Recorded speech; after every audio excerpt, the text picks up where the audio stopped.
Okay, great. For those of you in the room here at INCJ in Japan, I apologize for having my head facing the wrong way, but in any event, I just want to, as Vice Chairman of the Japan Society and a member of the steering committee that oversees the Innovation Awards, I'd like to welcome everybody to what is a truly historic event, the global video conference originating at INCJ's offices connected to Stanford, at which we will honor the outstanding innovation Japan companies. All are exciting companies, and we're looking forward to hearing their presentations and learning more about them. Just mentioned that I think most everyone knows, but the Innovation Awards, Japan-U.S. Innovation Awards program is in its 8th year. And it's a collaboration between the Japan Society of Northern California and Stanford's U.S. Asia Technology Management Center, headed by Dr. Richard Dasher. In this room, I'd just like to note one person who some people here may not know, and that's Larry Greenwood on my right, who's president of the Japan Society of Northern California. We have two outstanding leaders and moderators for today's event, Ken Yasunaga, Managing Director of INCJ,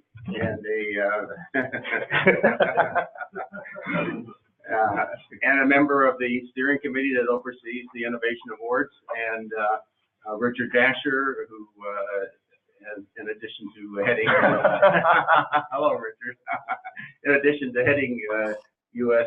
Asia Technology Management Center, chairs the steering committee that oversees these awards and plays an incredibly significant role in the awards. At this time, I would like to turn control of the meeting over to Richard, who, along with Ken, will moderate today's session.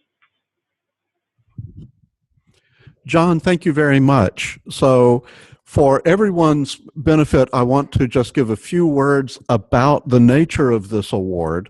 This is the first year that we've given out Outstanding Innovation Awards. The program is in its 8th year, and we've given out Emerging Leader Awards and also had an Innovation Showcase in previous years. What we're doing with this new award is to recognize highly successful companies that are built around an innovation that really does have the potential to transform an industry or create a new value chain. And so these are not really early stage startup companies. They're companies that have already demonstrated a lot of success. We're giving out up to 3 Outstanding Innovation Awards to U.S. companies and up to 3 Outstanding Innovation Awards to Japanese companies. A few weeks ago, we gave out the awards to 2 U.S. companies this year, WeWork and Foghorn Systems. So we will have information up on our website, www.usjinnovate.org, about these companies and about our big symposium that's coming up in July. But for now, I'm looking forward a great deal to hear from 3 Japanese companies who are coming to us from Tokyo, and each company will give a presentation and receive its award, and then we have some time for panel discussion and Q&A with audiences in both Tokyo and here. So this will be exciting to try to manage. I would like to turn the microphone back over to Ken and ask you if you would MC the first half from Japan. Okay, great. So what we like to do from here is we're gonna have Cloudian and Mujin and Soracom to come up to the podium and make some presentations. So no, it's okay. So first of all, I will try to be on the screen. So first of all, I'd like to introduce Mr. Mike To of Cloudian, our CEO. Please come up to the stage. Right. Yes. quite is, Mike. All right. But congratulations. And we're gonna get a photo with our professional photographer. Okay, congratulations. Okay, so Mike, stay up and I want you to do some your presentations.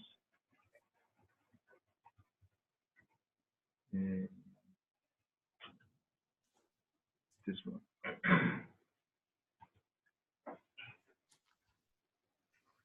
Oh, very good.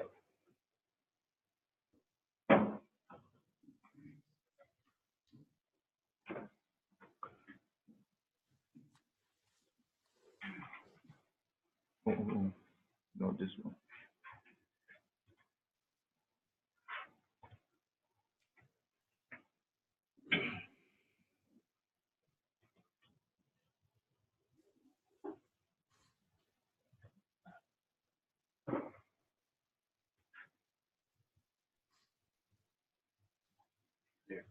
Okay. All right. Great. In the US side, can you see the screen of the Cloudian Yes. presentation? Yes, Okay. we do. All right. So how should I do this? Should I say? Maybe you want to stand here, and I'm going to put the camera on. Stand up is easier. Yeah. Yes, yes, please. And we're getting good sound from your side. That's good. Okay. Okay, great. So thank you everyone. Truly an honor to be here to share a little bit about our story, a little bit about our sort of journey. So we, at a very high level, we are an enterprise data management company. So we store massive amounts of data for companies, for service providers, and we'll sort of get into some more of that sort of detail. So, okay, thank you. So our story kind of starts kind of actually way back in 2001. So my sort of background is in sort of big scale distributed systems. Co-founders in the U.S. are sort of MIT, Berkeley, and we had experience building big search engines in the start of the internet era. And in 2001, I came over here and I met my co-founder Hiroshi Ota, and he's too busy today at the AI Expo, so unfortunately he's not here. But he was actually doing he created a whole sort of JPhone, the world's first sort of photo mail and the world's first camera phone. So huge success. And he was having a lot of problems scaling his network, scaling his data, scaling his storage. And that was the kind of stuff that we knew how to do, the big scale distributed systems. So we then met and created the first company together. By the way, that guy there is a paid model. It's not what he really looks like. He's actually much better looking than that. A little older, but better looking.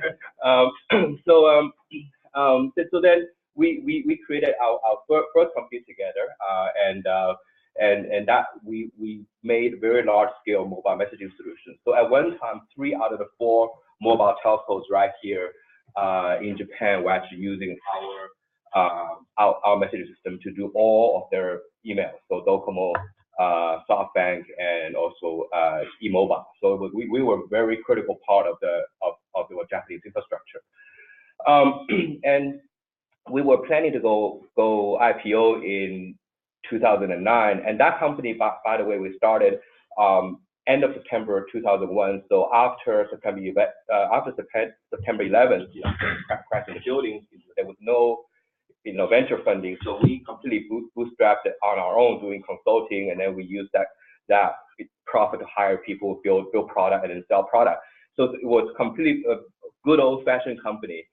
And when we came time to get kind of ready for the IPO, we kind of had a bit of bad luck and really kind of revealed that the sort of weakness of that the model was that we were dependent on a small number of very large very rich end users. And when there was a collapse of the global capital market, everybody had a cash freeze. People did not want to spend any money buying expensive, software. So we went kind of straight up and then went kind of down and only had kind of like maintenance revenue. So it was very hard to consider any kind of IPO. So it's a very kind of character building experience at that point. People were calculating on the kind of how much is everybody worth, because we're already kind of we already started filing and all this stuff, and we had to we really had to restart the company, and part of that was we had to lay off 2 out of 3 people in the company, really shrink and kind of refocus the company and do something different, and that kind of what became the underpinnings of some of the big kind of lessons we learned there. Kind of became the now kind of big assumptions here, which is we wanted to build a product that starts really small. Even though we're really good at solving big scale things, it's important to be able to start small. It's important to be able to sell to anybody. Don't sell to only really big guys, right? We think about it for any startup, it takes you 4, 5, 6 years for you to go from start to some kind of IPO or some kind of exit event. You are bound to hit one major recession. It's just you need to build it that way. So that was a really big lesson for us. And in my own my own path went from being the CTO here, not really interested in anything kind of financial related, to kind of becoming a CEO and having to do the hard thing of sort of firing people, and then having to really figure out how to finance the company, because the kind of downside of doing it, making a product that you can sell to sort of everybody, is you actually need a lot of money. You need to be able to build a product first. You can't get your end user to pay you money to build a product, which was kind of how we did the previous company. So anyway, that's the overview of the history. And both of these companies we first started here, and then almost kind of simultaneously we created a US branch, because it was always this mixture of having some specialized big scale out kind of engineering that we know how to do in the Valley, and then there's a lot of the market know-how here, and so we're kind of always have this dual kind of DNA, so kind of a little bit unique that way. Okay, so let's move on. So the problem that we sort of we really observed in 2009, like kind of at the bottom when all our dreams kind of blew up, was that the world's data was starting to sort of double roughly every 2 years, and that's a massive number, right? It just grows like and it's all this stuff, kind of social media and sensors, devices, and so on. It's just surveillance cameras, all these things just growing really fast. And then what we saw is at anytime you have this kind of growth, there's a chance for someone with a better solution, with a new standard, can come in and do this. You need a convergence of sort of the market demand. You need convergence standard, and you need to have a really good solution. and to give kind of everybody a kind of sense of this kind of opportunity, even if you take the most dominant storage provider today that say that they've got whatever 60% market share, if the data is actually doubling every 2 years, that means in 2 years time they only have 30%. You wait another 2 years, they're 15% kind of niche player at that point, right? So just tremendous opportunity, right? And it only happens rarely in lifetimes. It's not, so that was something that we want to go after. So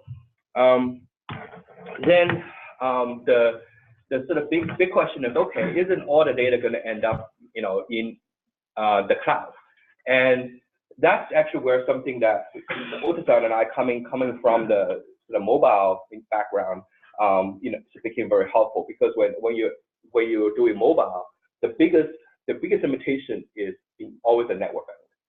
You never have enough. Now on kind of fixed line, people say, hey, the dark fiber, like all that stuff, but even that's kind of limited. Eventually you will use up all the fiber, and then to put new fiber, it takes a lot of work, gotta dig, right?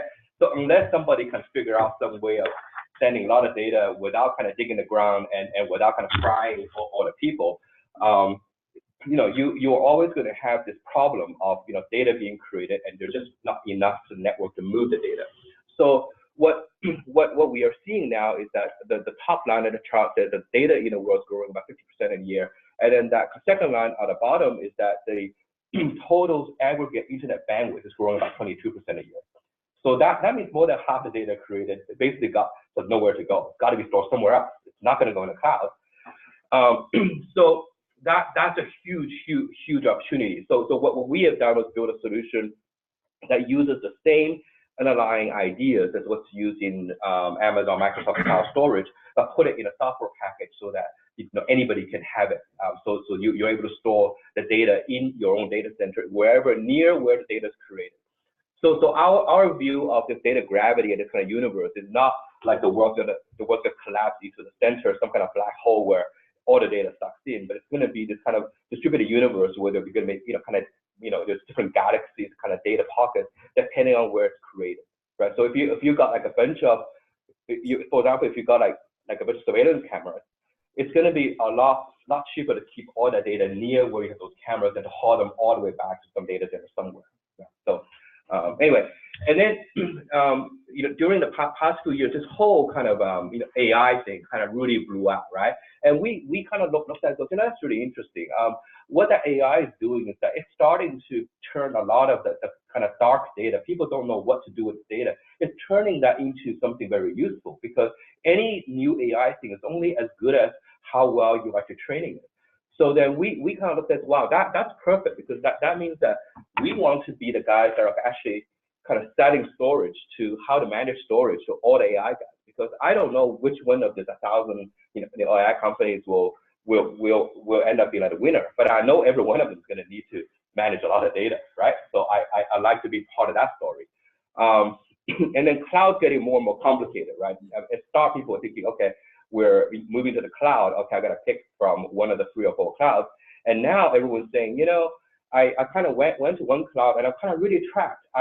Once I put all my, all of my data in the cloud, I can no longer negotiate, rates, because it's so expensive to move the data out, right? So how do you manage your data across different clouds? So that's another thing that we're not doing, because we kind of reside at a point where the data is being created, and then we are storing it, and then we can manage where that's going to go. It can stay on site. It can go to a different data center that you own. It can go to a cloud data center. It can go anywhere, and we give you the control.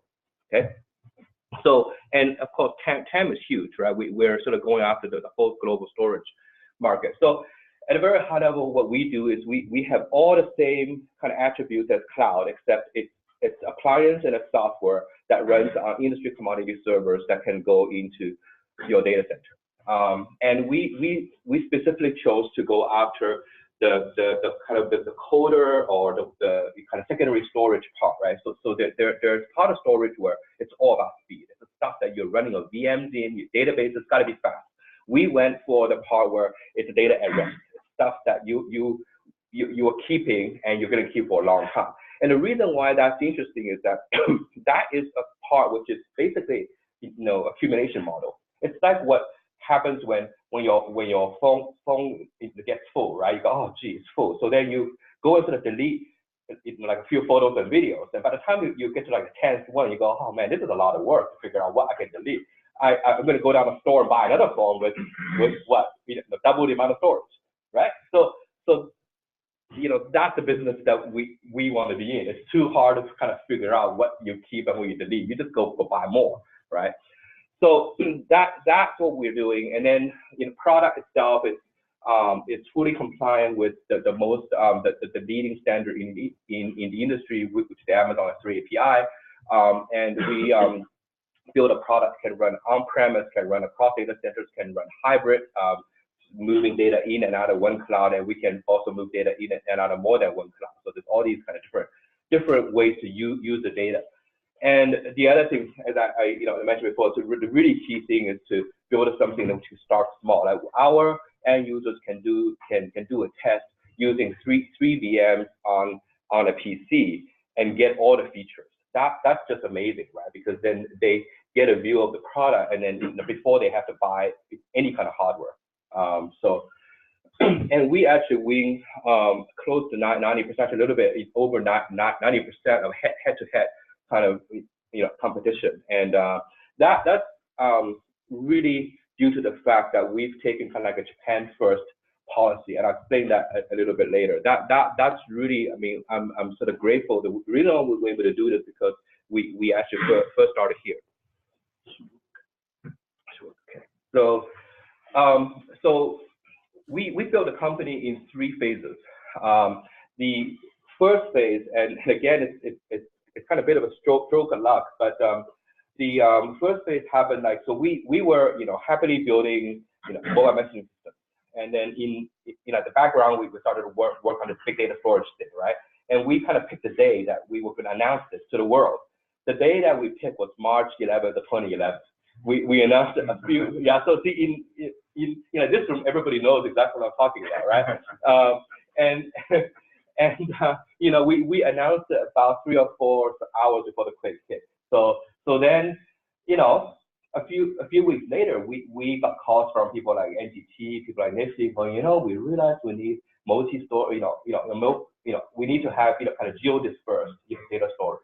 And so and the fact that we've been here before, we were studying the Docomo, all that really helped, because we were not a startup that was started just because cloud is cool now. We've been around, they know that we are really reliable people. So we were able to get the first big break, which is to sell into Nifty, sell into NTT Communications, sell into NTT East. For a startup in storage, that's the hardest thing, because nobody wants to be the first user. Nobody wants to put my data at risk, right? So they always say, who is a big user? If you don't have one, okay, it's okay, come back later, right? So that was a huge break for us. But then that actually comes with a very important decision, because when we started to work with them, we got a list of features that they wanted that was like 3 times longer than what we had, right? I mean, it's like, okay, we got this and they need this. So we made a very important decision at that point that we were not going to sell to anybody else until we can make these 3 guys fully referenceable. And making an entity to speak on your behalf is almost impossible. It's really hard, right? But we just work our butts off, and that's why you see here, just in terms of the customer count. For the first 2.5 years of life, it was flat, right? We only had like 3 customers. That's it, right? And we just worked really hard to make them happy. But then when we got ready to go global, it was really good. I mean, we went in, and basically what we see is any deal that we show up in, people can get their hands onto our actual product. We will win, 9 out of 10 deals. So the hardest thing for our sales guys is find a deal, get in a deal, right? Now when I explain this to people go, yeah, this is really obvious. Everyone should be doing this. Who would say go to market with a bad product? I mean, come on, right? But it's hard, because when you are managing a startup, there's a lot of pressure, right? You got to grow the company. I mean, if a line looks like that for any startup, I mean, the CEO should get fired, right? Because you didn't do anything. But it did have a cost. It did have a very heavy cost to us. Because what happened was that even though we were seen as a leader in our space here, we were the first to do this stuff. In US and Europe, we were seen as kind of a follower, because we launched 2 years after everybody else, right? So we've been fighting this. And only in the past year, we have actually overtaken all the other startups in our space. We're now the largest number of end user customers in our space. But it's taken like 3 or 4 years to get there. And the whole time we were fighting, people saying, oh, they're just a niche player that is doing Japanese stuff and whatever. That kind of way kind of dismiss us. And we just have to kind of work hard and say, no, it's a good product, and we're a good company. We're going to go and do this. So the phase 2 of life was really spent trying to make the whole process really repeatable. How to turn a lead into a win into an expansion, because the whole thing that we do is about expansion, and how to make it repeatable. And then part of this, we actually learned about creating appliances, because we are very much a software company. I've done only software my entire life, but we found that it was taking a long time to actually close the final part of a software deal, because the user was trying to figure out what hardware that were they going to run it on. So if we had an appliance that had hardware software bundled, it was a lot easier to sell because at the end they could just buy a box. So we started doing that. And then, so we've now got a point where everything is very, very repeatable. Last year, so in 2015, we did 25% of sales were done through third-party VARs. 2016, we pushed really hard and we got like 25 to like 36%. Whoa, right? And in 2017, we went over 70%. And the fourth quarter, we were at 89%. So basically every deal in the fourth quarter was done through a VAR. So it's becoming really, really transactional, right? And that is where now we're kind of starting phase 3, where we say, hey, I'm not able to, my goal is to go after 80% of all of the data in the world. I can't hire salespeople fast enough to really keep up with that growth, right?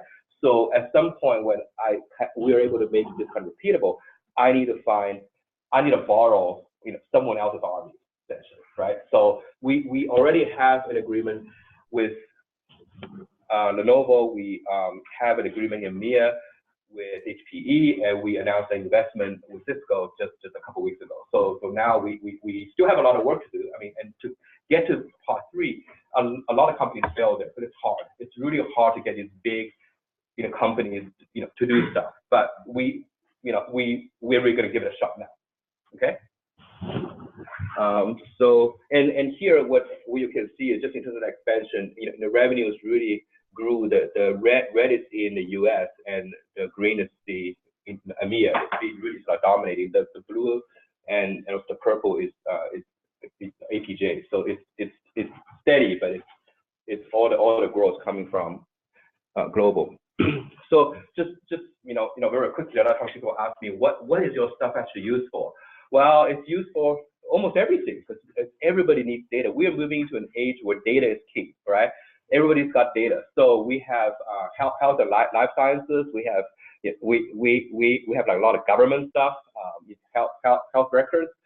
We have media.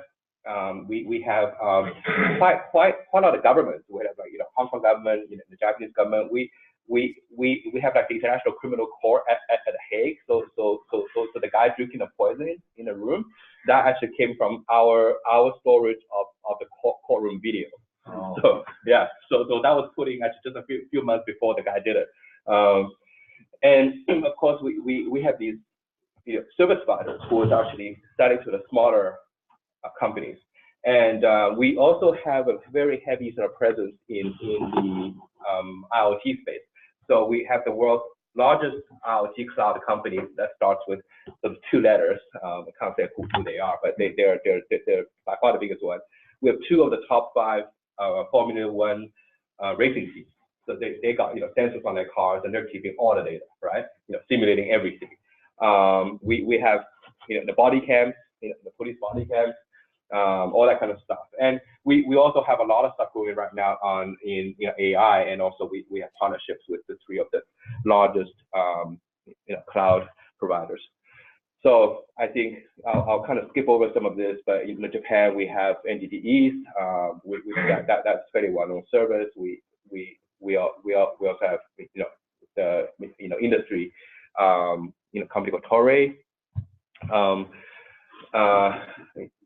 So Saturday Night Live, right? 40 years of their entire history stored on us, and we have other parts of that company as well.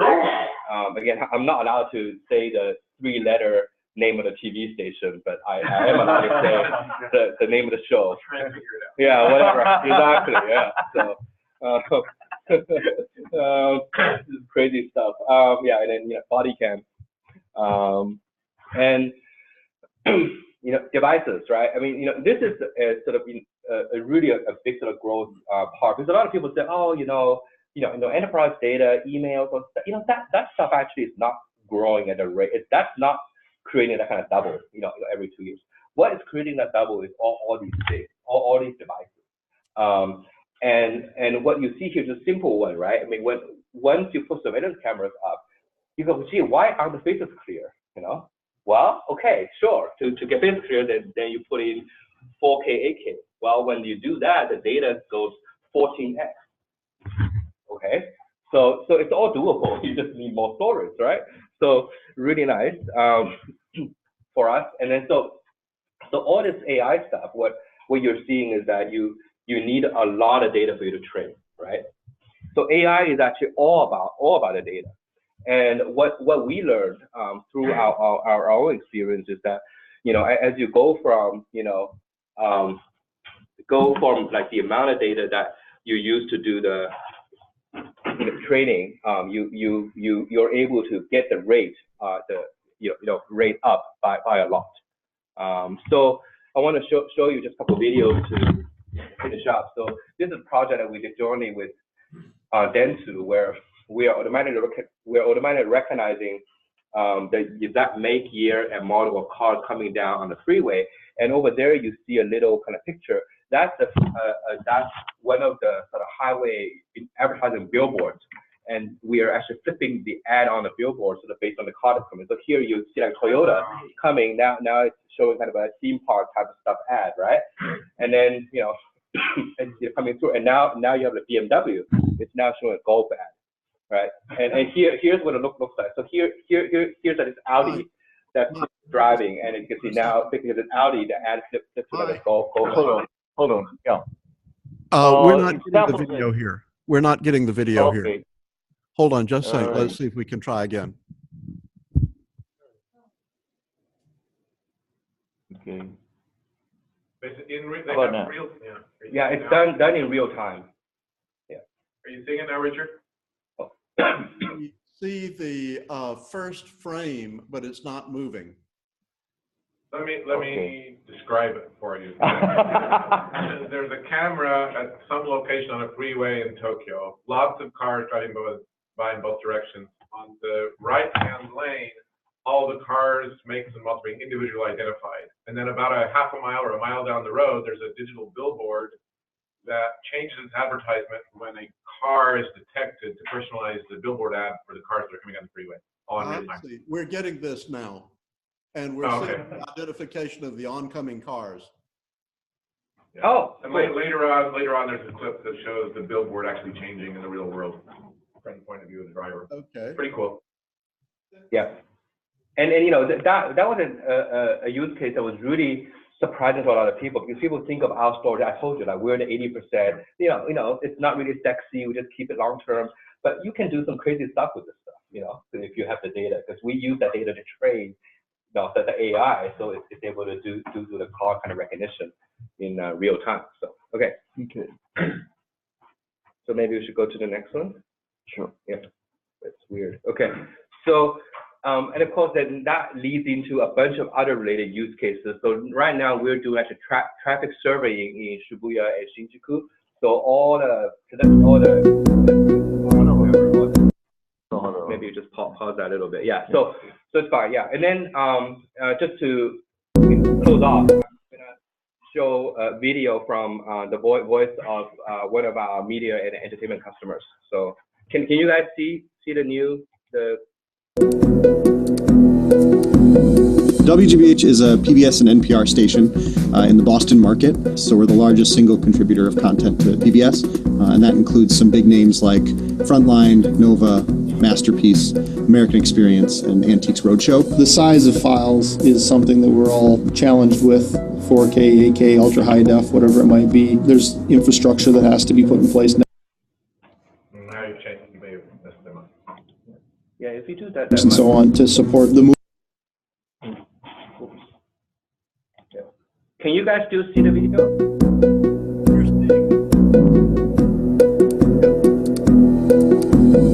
WGBH is a PBS and NPR station in the Boston market, so we're the largest single contributor of content to PBS, and that includes some big names like Frontline, Nova, Masterpiece, American Experience, and Antiques Roadshow. The size of files is something that we're all challenged with, 4K, 8K, ultra high def, whatever it might be. There's infrastructure that has to be put in place, networks and so on, to support the movement of those files. We've done a lot of work to determine what platform works for us the best, and Cloudian was one that rose to the top really quickly. Currently, WGBH has a large archives department responsible for receiving shows when they're shut down. Our archives department takes that media and writes it to a pair of LTO tapes, and so what that means is that requests end up with the archives department, and generally take at least 24 hours to be turned around. Frontline had just a large documentary, The Choice, about our presidential election. They had a show sitting there, 60 terabytes, they couldn't move it, and they needed some space desperately. All this footage that had come directly from the field and had already filled up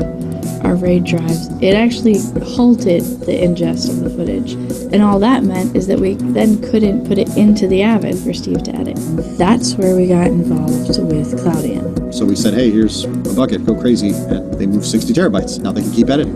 Moving to Cloudian storage at that point was so crucial in allowing us to keep the momentum of the production going. We're definitely more comfortable with the server-based storage and knowing that it's got a cloud backup. We use the Cloudian management tool to simply turn on a bucket replication rule and point it at AWS buckets. All of the buckets that exist here get copied up there. And it's been very successful. People have really liked it. So far, our end user experience with Cloudian has been great. The ability to search with metadata is going to be pretty groundbreaking for them in their workflow. It's simply built into Object Store as a concept and Cloudian's platform. Cloudian is setting the building blocks for a system. I just think the possibilities are great for GBH to be able to better use that archive, better leverage the archive, better monetize the archive, to stop buying repeat footage because we can't access the archive quickly enough. I think there's just nothing but opportunity for us. Okay, great. That's it.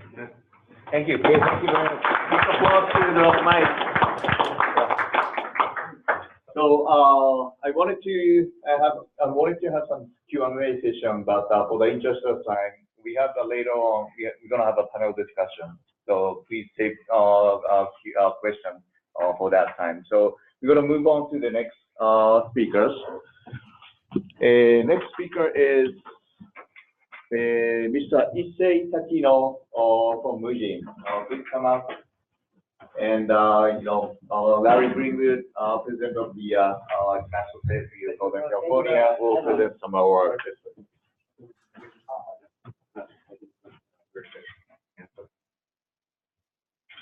And also me. Thank you very much. Okay. Great.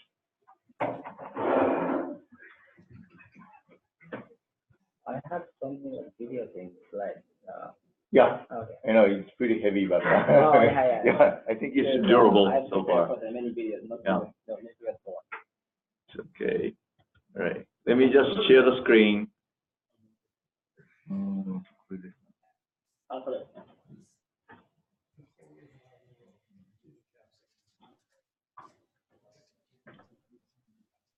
Okay. Put it in.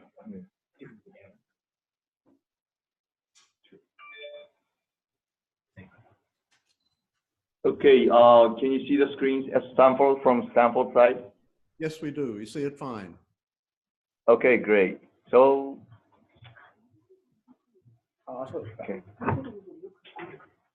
We can. And All right, let's start. Yeah. For about 30 minutes. Okay, let's start. Please, Takino-san, please go ahead. Okay. Hello. Good morning, everybody. My name is Issei Takino, CEO of Mujin. This time, thank you very much, to give us this precious opportunity, and this is the highest honor for us. And we are the company called Mujin. The Mujin name is like in Japanese, it's called like it means like no people, and also like no limit. So we have two meanings, for our company name. And right now, like our company has approximately 60 people, 60 to 65 people, including intern stuff. And it's like a very much, it's a very rare company in Japan. It's, in terms of like, our team is very international.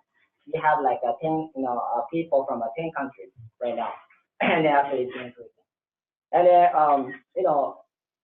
it's we are actually very excited to get this award because we believe that we are the best representative of what collaboration between Japan business and the US engineering looks like. And I also think that this is a very interesting clash of the mindset that eventually brought us the best for the both worlds. So so these two people, are the founders, including me. I'm the CEO, and the other one is the CTO, the Boston Bianco. And I was working in the Warren Buffett company before I found this company. I'm pretty sure you know Warren Buffett. Actually, there's one company called the Eastcard, an Israeli company, which acquired by Warren Buffett 2006. And then there's $2,000 million in the revenue, but 50% is pure profit. It's unofficial, but it's a big, profitable company. And I was working as a youngest product manager, and then after I moved to Japan, I was working as a top sales engineer in Japan for 5 years. And then where is Rosen is from academia. He was a very famous guy for the motion planning AI for the robotics. Yeah. Right. Can I ask you to speak a little more slowly? For the video connection, we need you to speak a little more slowly for the sound here. Okay. My sound. ビデオが、これが、すごい、ちょっと反応が遅いみたいな。Basically, the sound is not clear enough at the speed that Mr. Takino is speaking. So if he could slow down a little bit. Oh. Okay. Yes, I try to speak slowly. Oh yeah. So we basically our company gather the best talent from all over the world and then trying to tackle with the most difficult the task for the robotics in this robotics.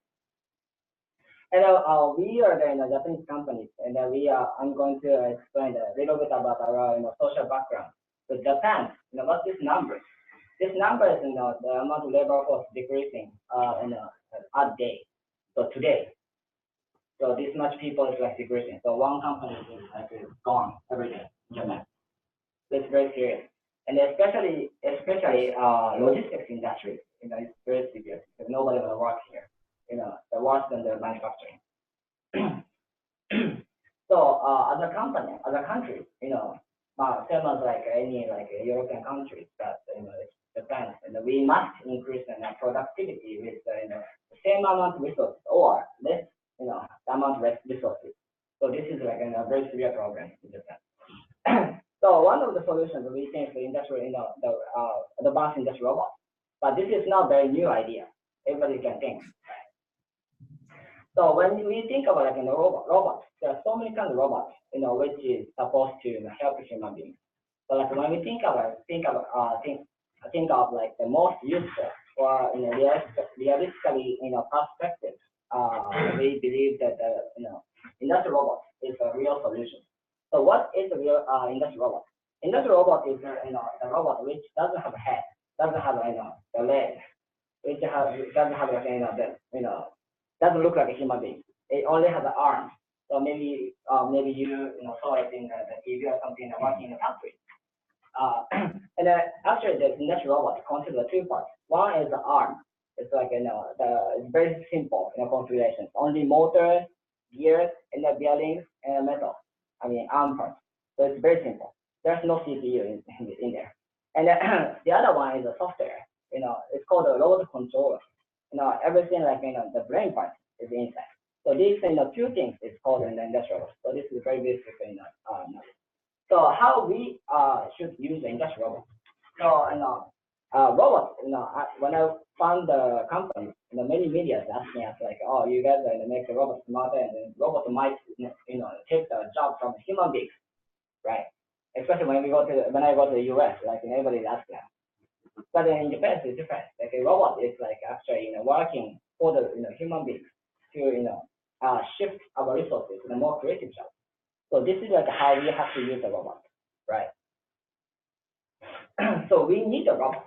Everybody calls it skeleton, right? Any part of the world, everybody saying that. How many robots is how much popular robot is right now?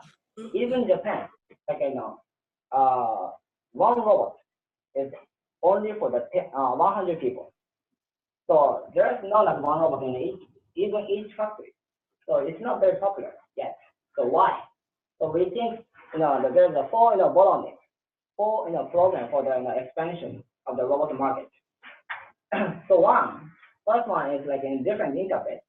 Do you remember like the older time for the cell phone? Right now, like you guys have the older smartphones.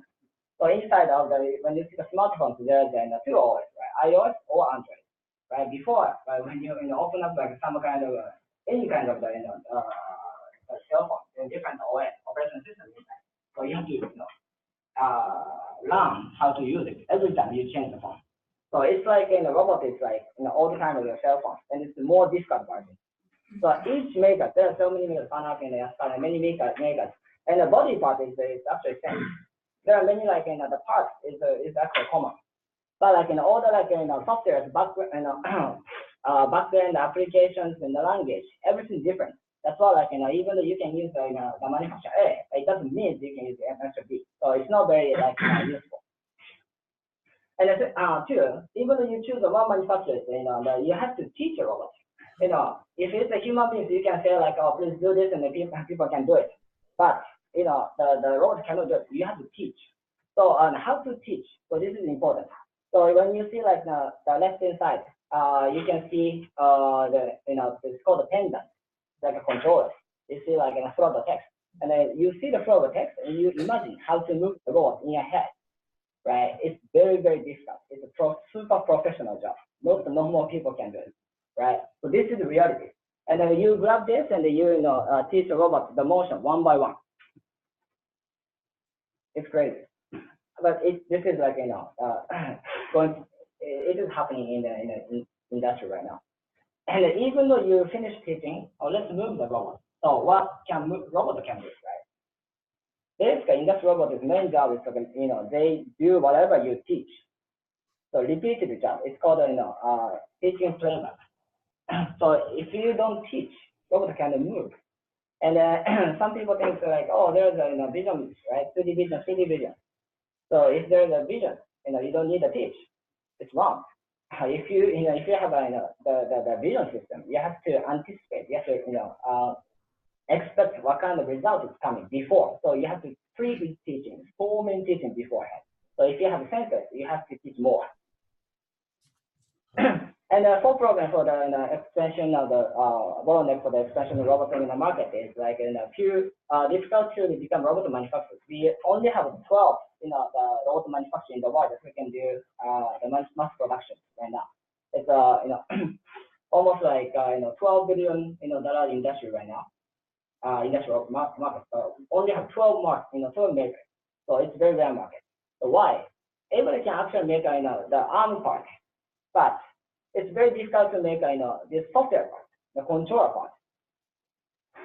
So when I summarize full program, full bottleneck to expand, the expansion of the robot market is like one is different interface, two difficult teaching. So three is very difficult to make the robot smarter. Four is it's difficult to increase the robot manufacturing. So all those programs comes to the robot controller program. So if you have the better controller, so involves the intelligent robot controllers, you can expand more industrial robot market. People can use more and easily can use the industrial robot. So if you have universal and legit controller, robot controllers, everybody will buy it. So let's find in the market, but you cannot find it because it's very difficult to make it. So we have to make it ourselves. So that's the Mujin controller. This is our the product. So our Mujin is not robot maker. Mujin is a robot controller maker. So our controller should have like four concepts. One is work with this controller can work with like any robot. And then two, this robot controller can teach like very easily with the motion planning technology. Three, this robot controller is supposed to make the robot smarter, much smarter. You don't have to teach, right? It's very easy to integrate with the sensor. Four, you can use any robot. It means like you can use like you can make yourself the robot maker very very easy. So what we are doing basically is like right now in the world, there's many like robot manufacturers here. There are some existing robot makers. It's like their robot is required manual teach. They just teach by yourself, right? And then the other thing is It's just a motor. They try to be the robot makers, but it's very difficult. That's why like they only have a hardware, and the robot doesn't move. And then like our controllers, what we are doing is we connect each robot, directly, bypass their software. We don't use their software, anything. And then we directly, connect to the motor drivers. So as long as you can use like our interface, then you can use like any robot maker. But this is something like we Mujin only can accomplish in the history of this industry, because this one is something like the last thing that the robot maker want to do it, right? So I bring our controller to the Mitsubishi. Hey Mitsubishi, this is a really good controller. So, actually this can be used for the Tensor too. They're like, what the hell, right? So why they decided to connect to our controller? Because our advantage is not like unite interface. As long as you can connect to our controller, the robot can make it smarter. So this is a killer application, because we have killer applications. They decided connected, because that's a killer application they really wanted for the history of their the company, but they couldn't do it. So what is a smart, right? So I will explain. This is more easier to understand. So left-hand side is like conventional way. So what is like most difficult application for the industrial robot is beam picking. So like a 3D beam picking. Take the parts from the beam and then pick up and then you align something. So this is very easy task for the human beings, but it's super difficult for the industrial robot or any robot. And then if you see the left-hand side, you can see like the rotor motion is very artificial. Can you see here, here, here, here? You can see like the people actually teach. And also like inside the we're not getting the video. We've got the Okay, all right.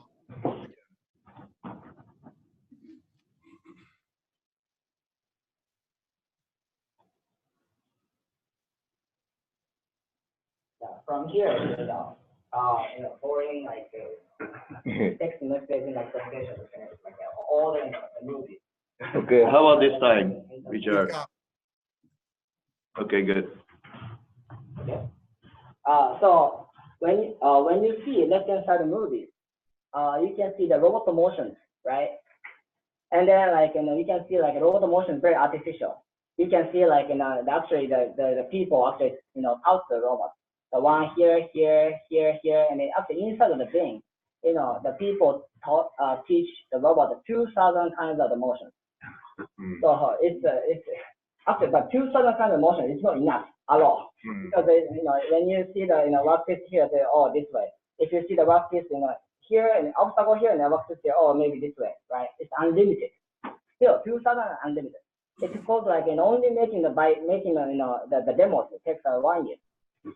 So let's just can you?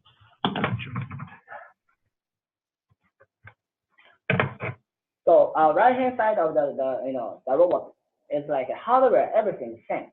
Robot same, hand the same, 3D vision same. So after 3D vision can see all the workpieces here already, like within the 1 week. But like after the 1 week, what we are doing is like after doing the manual teaching. But here, if you see this robot in the right hand side, the motion at the first glance, motion is very smooth, right? This is not like thought motion. This is not artificial motion, because our controllers, thinking like about like their motions automatically, everything. We don't teach anything. So within 1 day or 2 days, robot start moving. As long as you can see, robot start moving. You don't have to teach like anymore, because our controllers. Only difference between these two is like if they have our controller or not, if they have the motion planning or not. That's it. If we connect, the Ethernet cable to their controller driver or not. So we only, displace the plane. So what this means, like, only by displacing, the software, then robot can do more job, much more job with the same hardware. The hardware, there's already like super good hardware in the world. Actually Japan manufacturers is very strong in this area, but right. So our the controllers make the robot much smarter. So why? So we have AI. But AI, when you hear the AI, it's easy to think of like deep learning. So like our AI is not deep learning, it's motion planning. So deep learning is full of the black box. But and then also like it is learning, it's good things, but then you have to fail. By failing, you learn. But like, there are many tasks, actually, almost all tasks, like, it doesn't allow you to fail in the industry. Can you use motion deep learning for the, let's say, like atomic plant? Right? Robot is the same. For the robot, industrial robot, the fail, it's not allowed. It's not forgiven. So the motion planning is like, everything we do is like we know it, according to our, the very clarified logic. And it's used for the like, autonomous car and everything. So this is our motion planning. And then our CC motion is very famous for the motion planning AI. I'm not talking about the very detail today. So our controllers make the robot smarter, and what we are doing is like, we have three, main business. The one is factory automation solutions, factory, like, the robot solutions. And the second one, the logistics solution, which has like a majority of our revenue right now. And the three is the control OEM solutions. First one, let's go first one. The factory automation solution is like, now basically we make the robot in the factory smarter. So right now, like, we feel like many of the tasks in the factory is already automated, but only 5% is automated. So only welding and like a spraying, this is fine. But other 40% is what they are doing. What people are doing is like bean picking, metal handling. These are very difficult for the task for the human beings. So obviously this is a big market. So every robot maker wanna do it, right? So if you go to the exhibition, everybody's doing the bean picking. But like when you see the bean picking, the parts, they're almost trick. Part is not in the box, or they lift the floor or something. Because if you put the workstation inside of the box, it's going to be a lot, right? Unlimitedly. So it's almost impossible for them. This is because they don't have the motion planning technology. Everything they have to teach. So if you have the Mujin control, what's going to happen? As long as you can see, robot can move without teaching, right? So it's going to be like, this is going to, robot can be, much closer to the human beings. So you only care about like, if you can see or not. As long as you can see, robot can move. So this is a big advanced one step for the robotics. So this is something like robot manufacturers, everybody, including end users, wanted for the long history robot. So you can see the whole the motions, right? It's not artificial. It's very natural. It's like alive. So if you like advance like this technology, so we are implementing our system to the factory right now, like those like big manufacturing companies. So in the daytimes, like people can do like a small lot, the task. But like when they go back at 5 o'clock, right, you don't want to work like 20 hours. So you prepare for the big lot, workspaces, and then like a robot is going to do like another 10 hours when you're sleeping.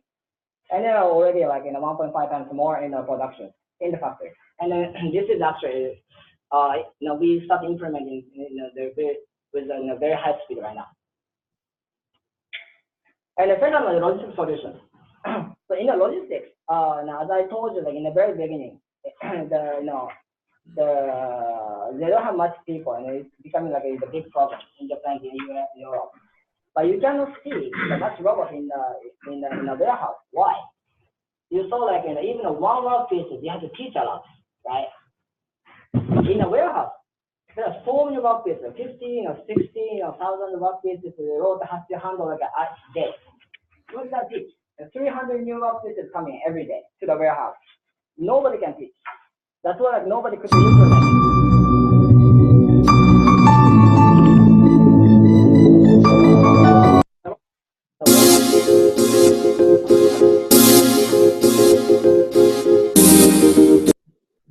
You want to stop the sound? Oh, no. You keep going.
We're not hearing Mr.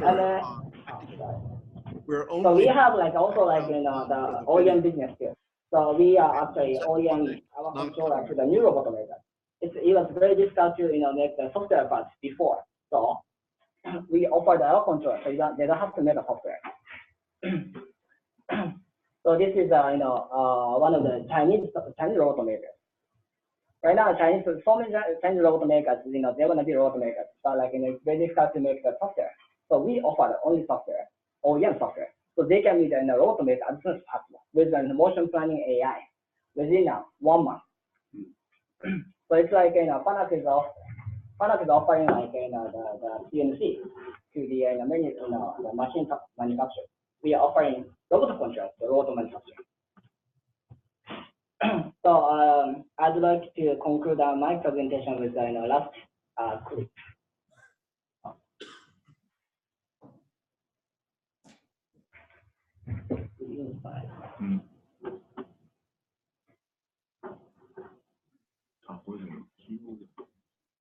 Right.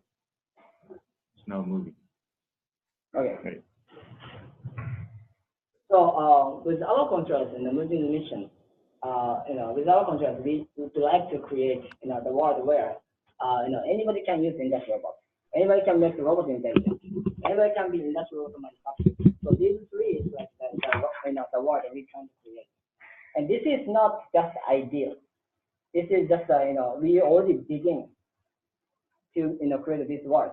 And then last October, we announced that the world first full automated warehouse after we made it in China with the JD.com. JD.com is like the second biggest e-commerce company. So they sell $20 billion, the sales one day. Mm-hmm. So it's a big company. So it's the second of Alibaba.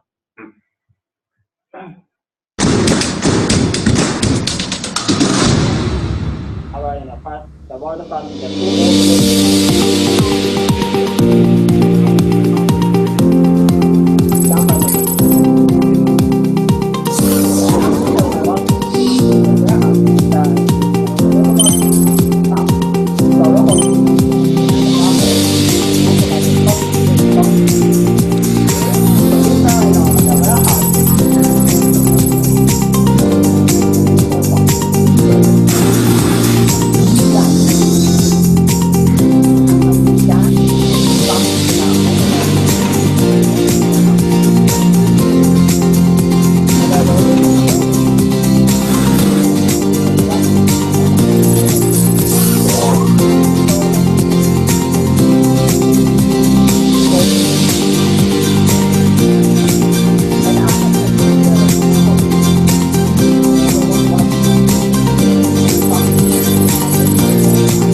So with this technology, we, trying to create the word. I introduced the 3 words.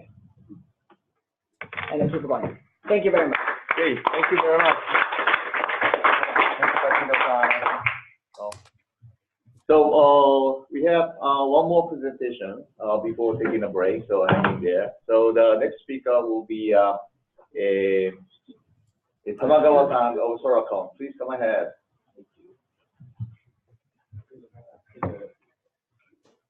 So while you're getting ready, I would like to let everybody know that we will have question and answer after the third presentation. We'll take about a 5 or 10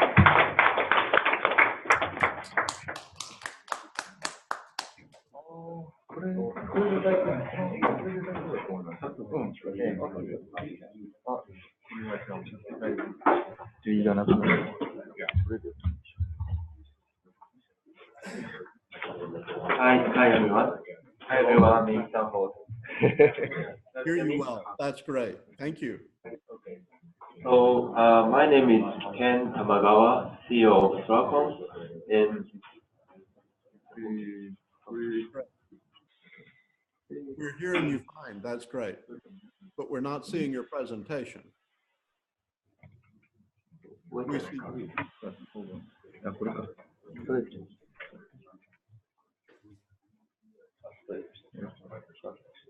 Here we go.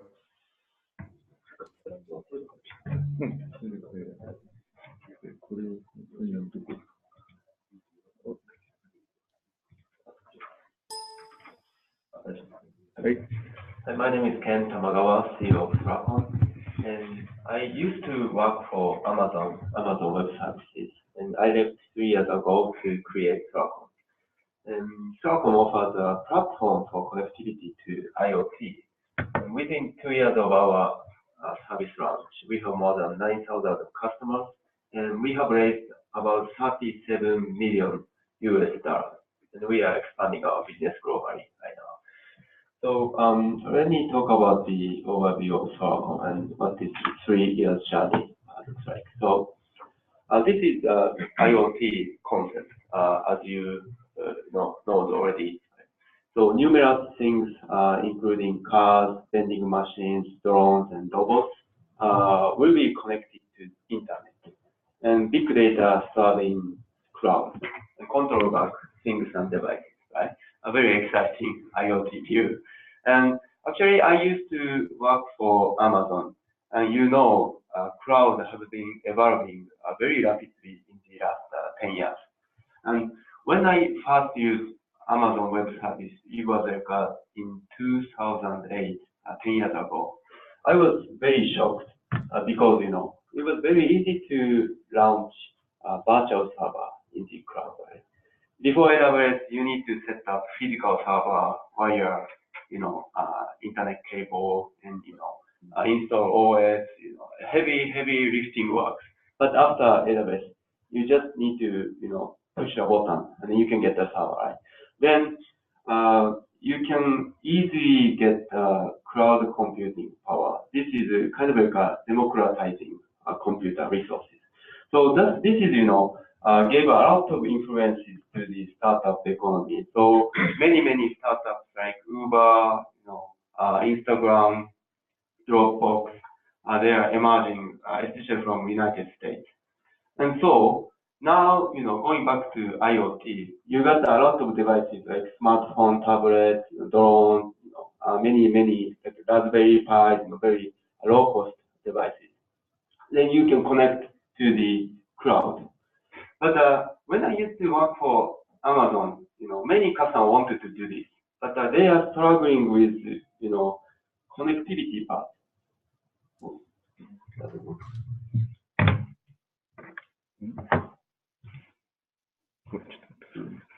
Yeah, connectivity part. So how they can send data from a real object to the cloud. So Wi-Fi is okay, but if you move around the things, you will easily lose the connection, right? And also how to set up the access key. Security is okay. So I think there was no best connectivity for IoT in the market. So we offer SIM cards. This is purely designed for IoT. And you just need to insert this SIM card. Then you will get the encrypted wireless network. And data is going to cell tower of telecom operators like AT&T, T-Mobile, or NTT Docomo. And then those data is going into Soracom. And our customer can choose any cloud or your own data center or services in the internet. This is Soracom. So we're gonna provide a connectivity platform for IoT. So what is different between traditional SIM card and Soracom? We try to design this as the developer platform. So if we before Soracom, if you want to do IoT and then you need to get the SIM card, you just need to decide how many SIM cards you need and also how many data you need to send. Then you need to talk to telecom operator and you need to make a multi-year contract to get reasonable price. Right? So we offer SIM cards from Amazon.com or our web console. So customer can get from one SIM card, and if they like it, they can increase the usage of the Soracom.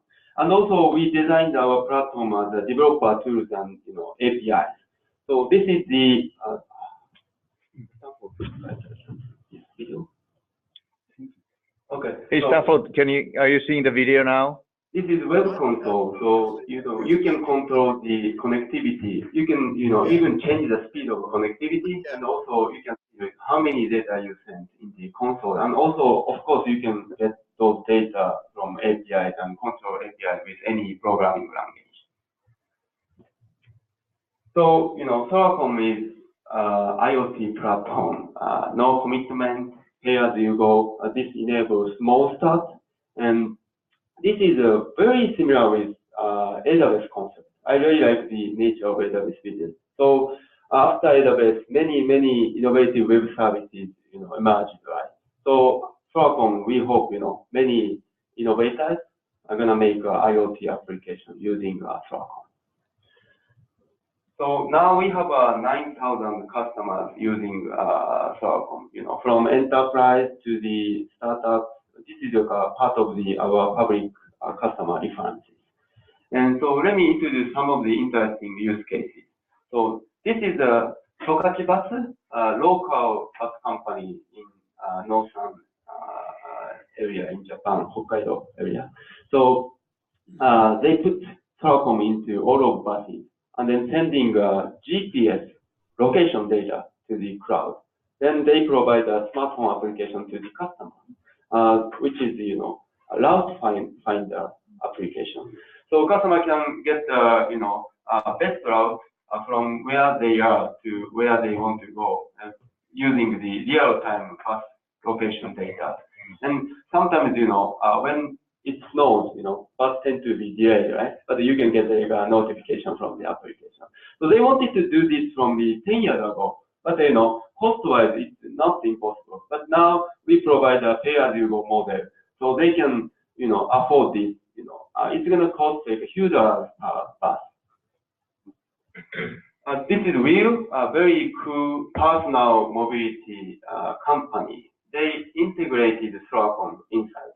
So their customer support center, they can diagnose the wheelchair from the remote customer center. So when the customer has any problem, they can check, oh, this is battery is dying, or the device setting is wrong, or something like that. So this is also very good use cases.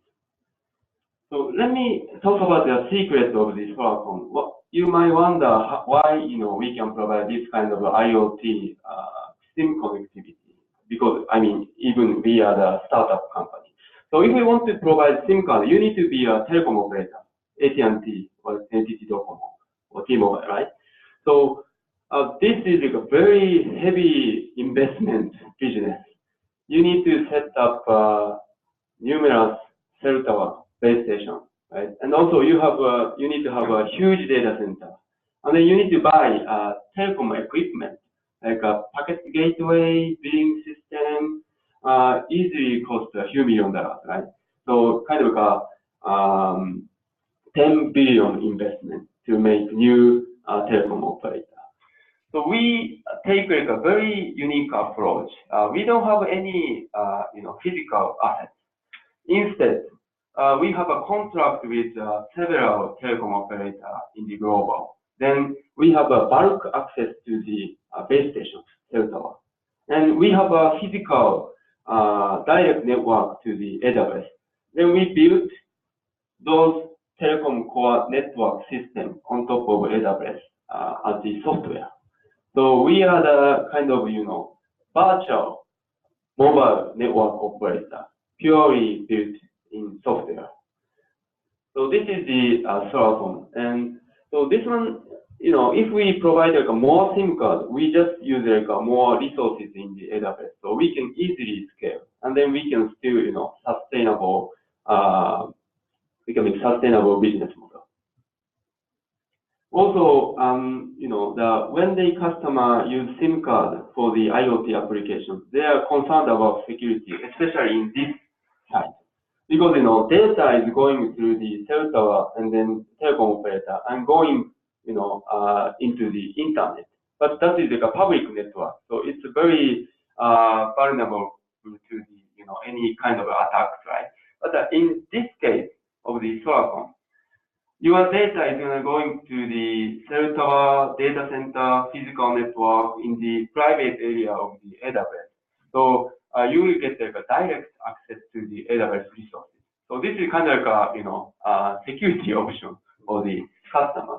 And also we have a software here, right? So after we announced Soracom Air, our first services, SIM card, we have been developing new services, IoT-focused new services, more than 10 services based on customer feedback.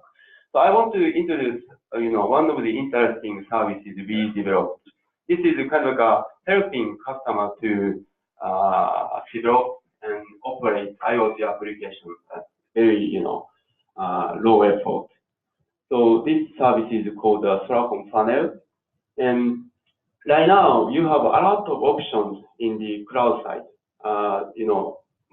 Amazon, Microsoft, Google, they are developing really cool IoT-focused, cloud services.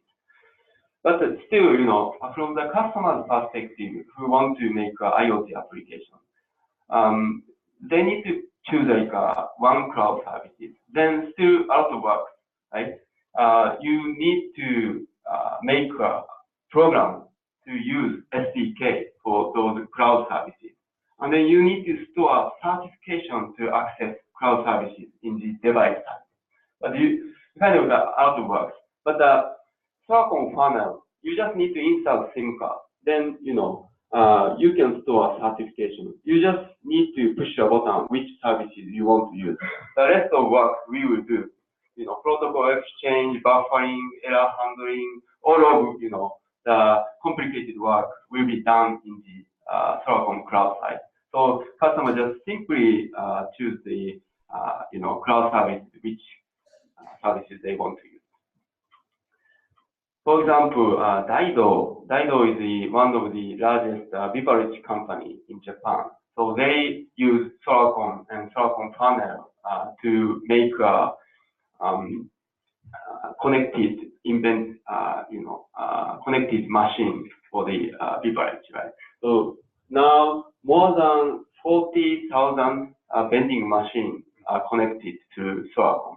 And then they can take advantage of those sales data and inventory data for, using this IoT system. Now we are expanding our business to the global, and we developed the global version of SIM card with, multiple contracts with the global telecom operators. So this, SIM card, you just need to insert this SIM card into your, devices, cars, or, construction machines. You will get the connectivity in more than 100 countries. And also you can enjoy, same user experiences we provide, like cloud integration, security option, APIs. So our team is expanding to global. We have offices in the Menlo Park, San Francisco, Seattle, Singapore, Denmark, Copenhagen, France, Paris. And now we have 50 people and 35 based in Japan and others in the global cities. Also, last summer there was a big announcement. KDDI merged Soracom, and this news got a lot of attention, especially in Japan and in the IoT market, because the technology startup M&A is very rare in Japan, and also the amount of the M&A was kind of huge, and so many my friends told me after this M&A, they told me like congratulations on exit, congratulations on exit, but I told them this is not the exit, so I don't take not the exit, and I thought that this is kind of a entrance to the access to KDDI resources, because our vision is connecting all of the people and things, and we wanted to make our platform to be a global platform. So KDDI resources are kind of like a very precious for us to make next generation virtual telecom operator to using the physical resources of the KDDI. I want to end my presentation. Sing a favorite song and the we can brighten every day with the things we can say. Just be happy, happy. Just be happy, happy.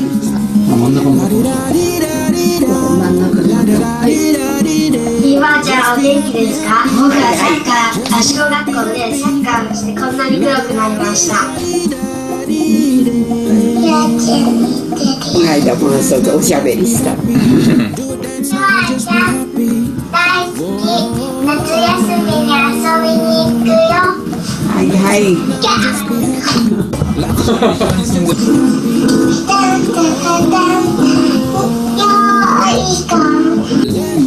の人が3年保育。写真を見ると違うでしょうか。違う。全然。おばあちゃんも楽しんでますよ。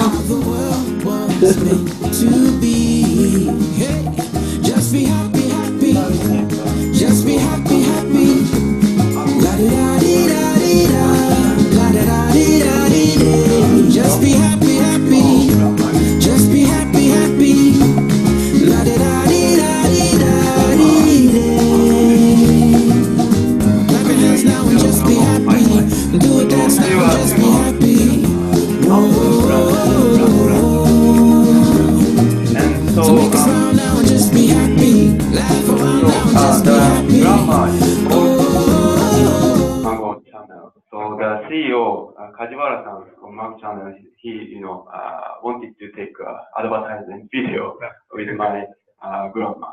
And this is one of my favorite customer use cases, because we empower them and then they build really innovative IoT services and make world better places. Right? So we hope we empower more and more developers and entrepreneurs to build a very great IoT application. Thank you very much. Okay, thank you, Tamagawa-san. I think we have a couple time left. However, for all the fairness, why don't we take a break for 10 minutes for this panel discussion? Okay, Richard, can we start now? Yes, we can. Could I ask a question? Yes, please. Yeah. Okay, I'd like to ask a question really to all three of our CEO panelists. What are your competitors doing, and why is your approach better than what they're doing? You don't have to name the competitors, just say what they're doing. Okay.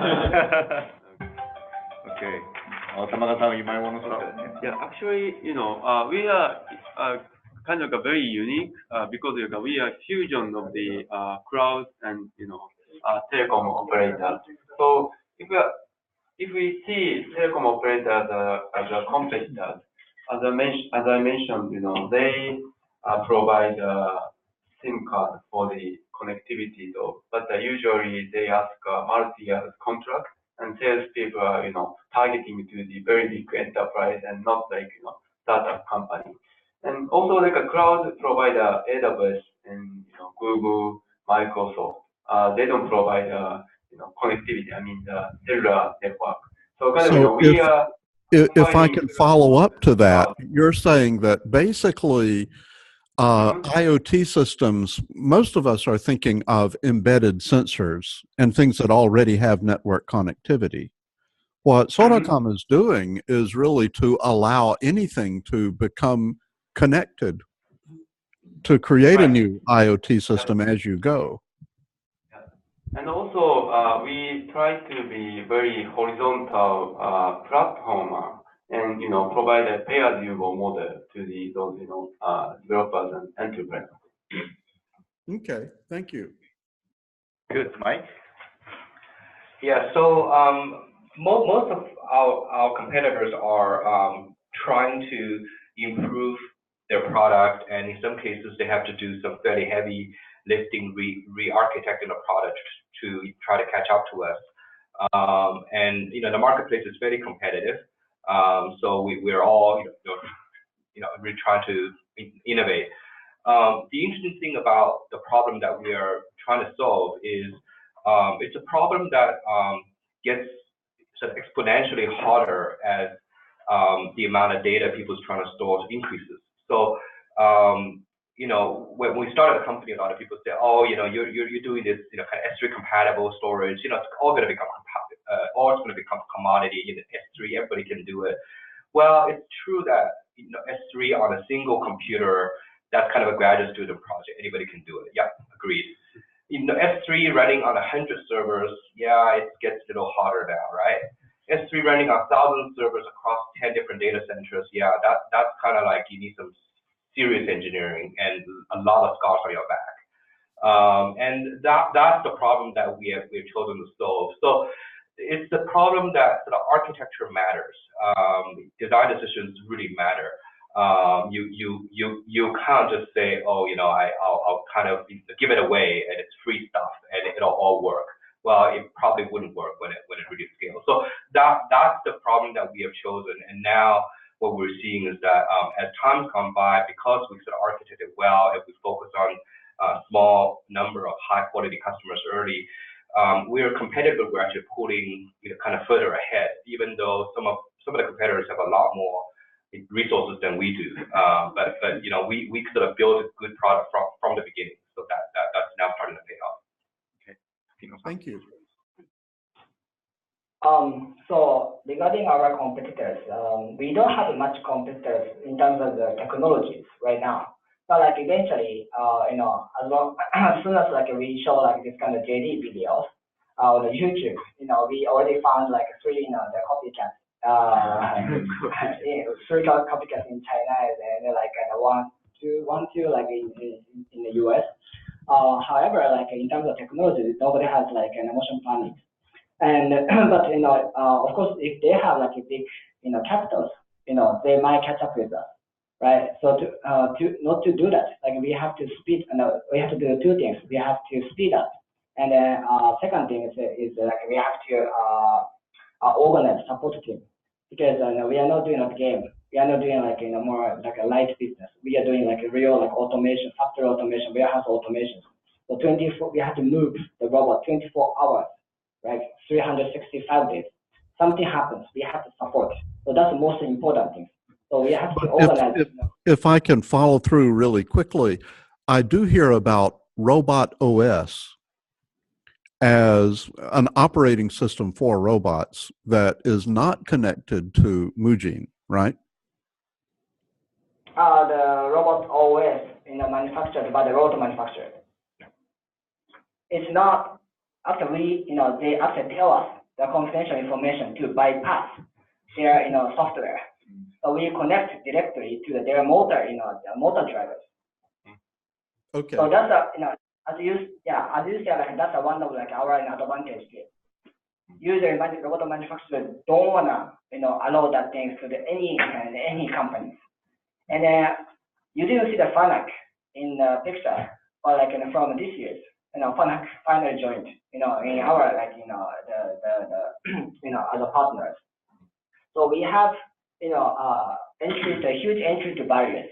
Maybe 2 and 3 huge entry to barriers. One is like our partnership with all the robot makers. These are the only things that we have. And the 2 is like our motion plan technology. This is very new technology and also very complicated, super difficult technologies. These 2. And the 3 is like our experience. So Mujin is so far the only company who could succeed to implement, our like cutting edge robotics technology to the real field. So doing it, our copycats, start doing the demos. As you see the demos, like it sometimes looks same, but doing the demo, and after you make the robot moving, keep moving 24 hours in the real field, it's very, very different. It's like it's like a moonshot. So this experience is like one of our core, the advantage against our competitors. But of course, like if we don't work very hard, then again, someday they catch up with us. So we have to speed up. We never be, never should be like arrogant. The speed in China is really, really hard. They work really hard. They don't, work like the hataikata kaikaku, right?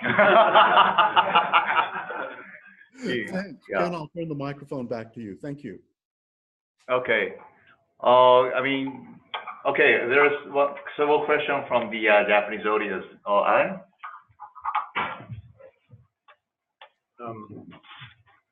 Mike's presentation inspired the question, but I'll ask it to all of you. How does your company identify as a Japanese startup? And how do you think that identification may change as you expand the business more and more globally? So what is the core Japanese identity you think remains as part of your corporate culture identity as you become global companies? Okay.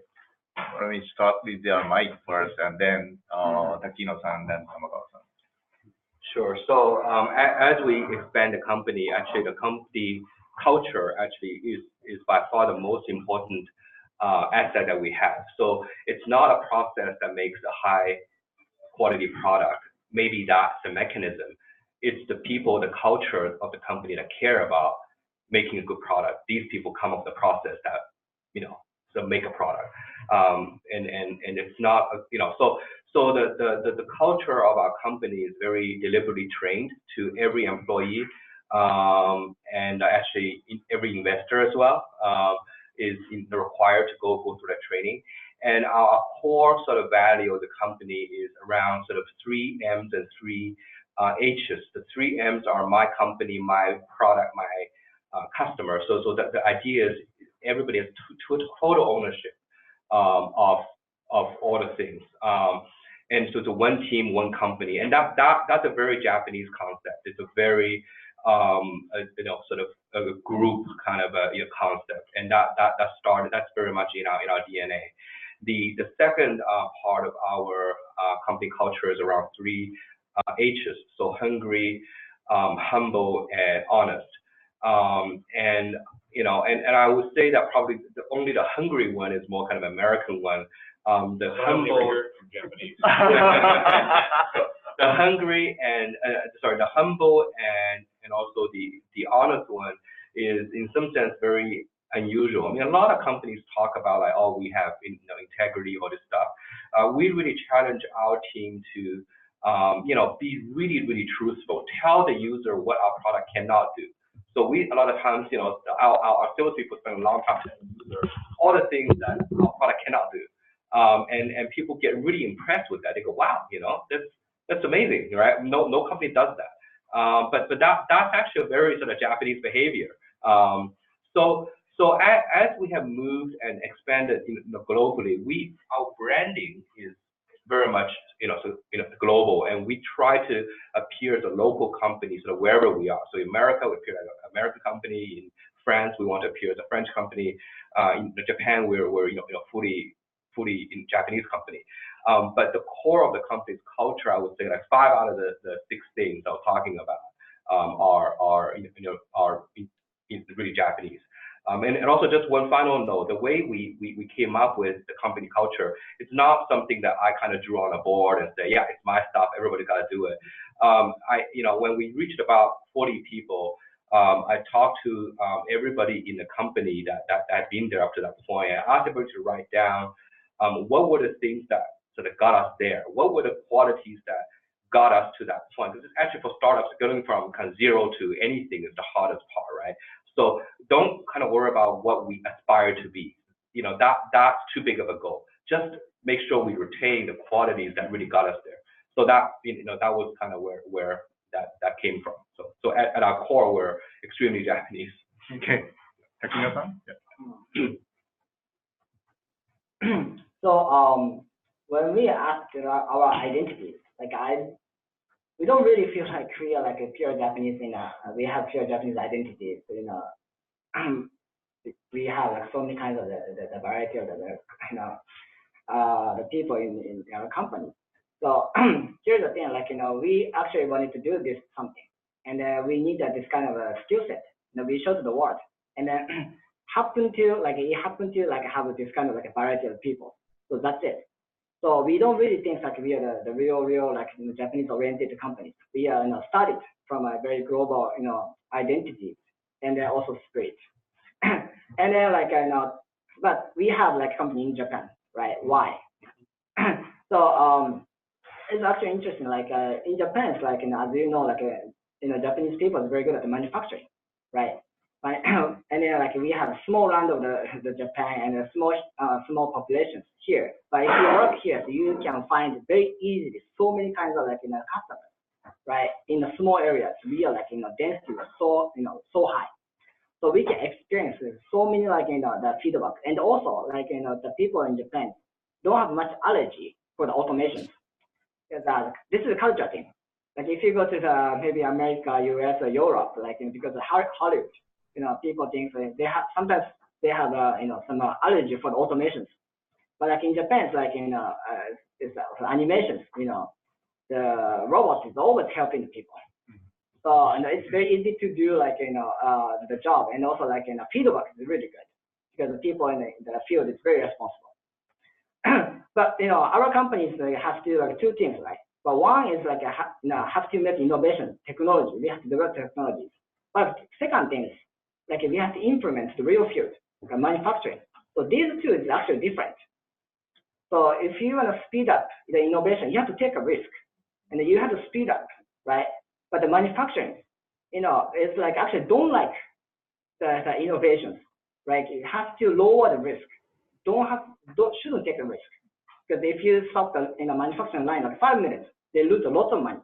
So these 2 is contradictory, the things. So in our companies, we have to how can I say some way have to find the best way to collaborate. The 2 things, the US engineering, taking a risk, and involve the creativity. The other things to the customers, we have to do Japanese kind of the business. You have to make a rule, have to make the system stable, have to explain the customer one by one, right? So these 2 things doesn't match usually. In our companies, we try to find some way to do working very well. So that's our actually the secret of the success. And actually overall, those mix of the cultures is our identity. So our identity is not classified by the countries. Okay, great.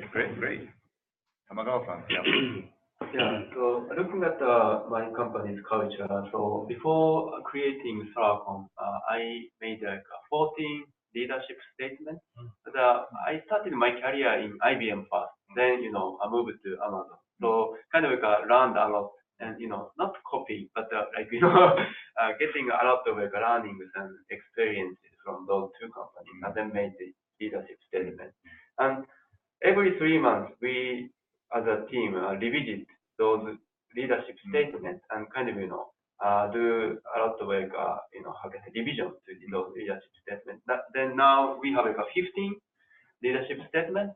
But if we look at those 15 leadership statements, I can find like a really, how can I say, like a very Japanese statement. Like one example is Kaizen. So Kaizen is coming from Toyota manufacturing, system. And so our development style is every 2 weeks. In the first of the, beginning of the 2 weeks, we plan, which kind of feature or services we will make. And then end of the 2 weeks, we're gonna publish that to the customer. So this, fast rapid cycle, and then doing like a continuous Kaizen process is, I think, very Japanese.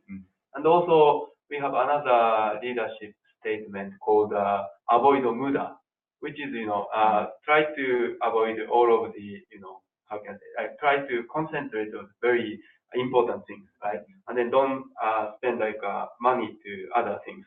So this is muda is also coming from Japan, and actually that was used in the Amazon too. So Jeff Bezos is really like Japanese culture, so he used muda too. And also another example is likability. So this is, I mean, Japanese people, I mean, naturally very nice to other people, right? So I think this is also very important as a platform. We are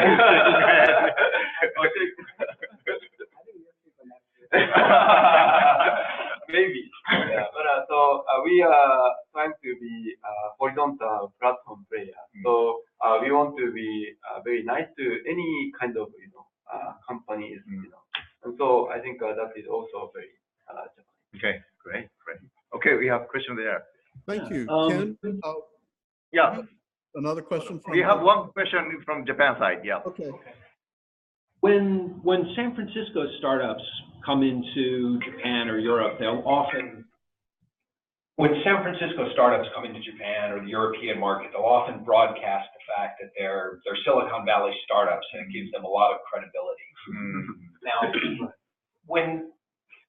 when you expanded into particularly the US and the European markets, did being a Japanese company help you, hurt you? How did you deal with that imaging? Okay, I think Mike can solve that question. Yeah.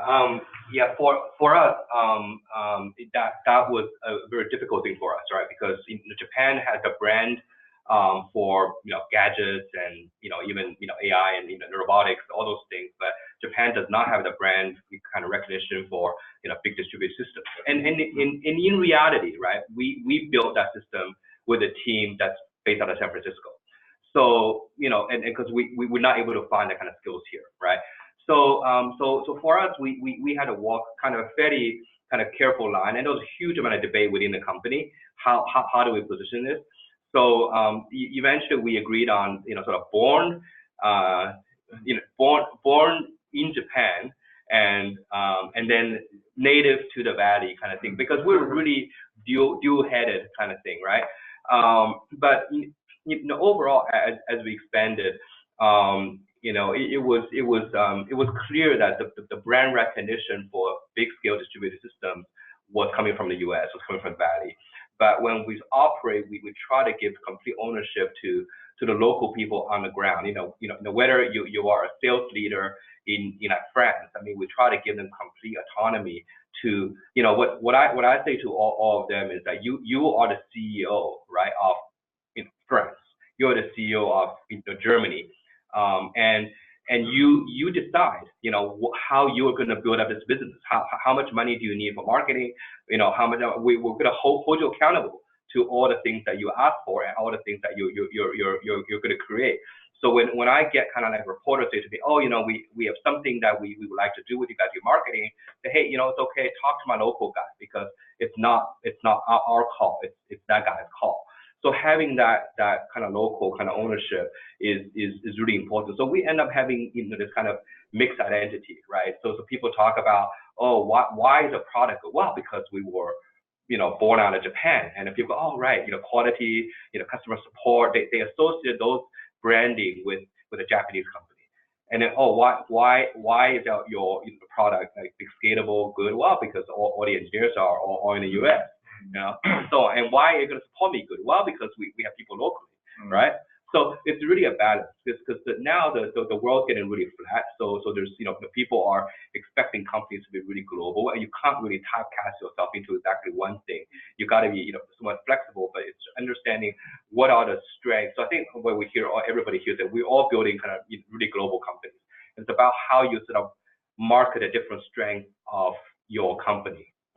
So you don't end up in like pigeonhole.